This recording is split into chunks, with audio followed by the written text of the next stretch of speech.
নিজের ব্যক্তিত্ব ও সম্মান বজায় রেখে কিভাবে মানুষের কাছে নিজেকে প্রেজেন্ট করবেন।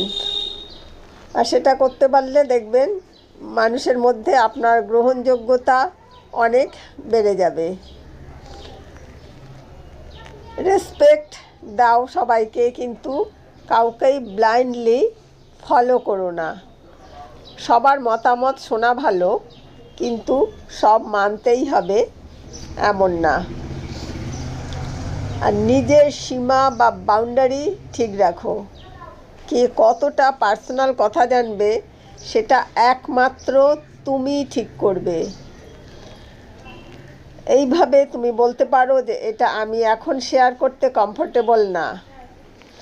একদম ঠিক কথা, ঠিক এইভাবেই পোলাইটলি বলবে। ন্যাচারাল থাকো, ফেক না। ন্যাচারাল থাকো, ফেক না। কাউকে ইমপ্রেস করার জন্য নিজেকে বদলালে কিন্তু পার্সোনালিটি হারিয়ে যায়। আর মানুষ রিয়েল বিহেভিয়ার পছন্দ করে, ফেক না। কারণ ফেকটা একদিন না একদিন সেটা বেরিয়েই যায়। বেশিক্ষণ নিজের যে নিজস্বতা সেইটাকে আড়াল করে রাখা যায় না। আর ভালো শ্রোতাও হও, শুধু ভালো বক্তা হলে চলবে না। কারণ শুধু নিজের কথা বললে চলবে না, অন্যের কথাও মন দিয়ে শুনতে হবে। এতে তুমি মানুষের কাছে অনেক বেশি সম্মান পাবে এবং তোমাকে অনেক বেশি ম্যাচিওর লাগবে। পরিস্থিতি বুঝে বিহেভ করবে। কোথায় কিভাবে কথা বলতে হয় এটা বোঝা কিন্তু ভীষণ জরুরি।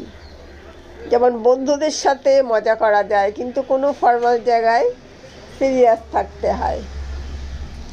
আর না বলতে শেখা, এটা কিন্তু পার্সোনালিটি বজায় রাখার সবচেয়ে বড় জিনিস। ভদ্রভাবে বলো, আমি এটা করতে কমফোর্টেবল না।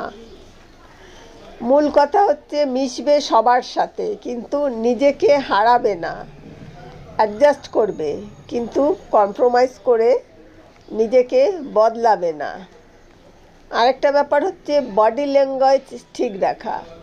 সোজা হয়ে দাঁড়ানো, চোখে চোখ রেখে কথা বলা। এতে তুমি ন্যাচারালি কনফিডেন্ট দেখাবে।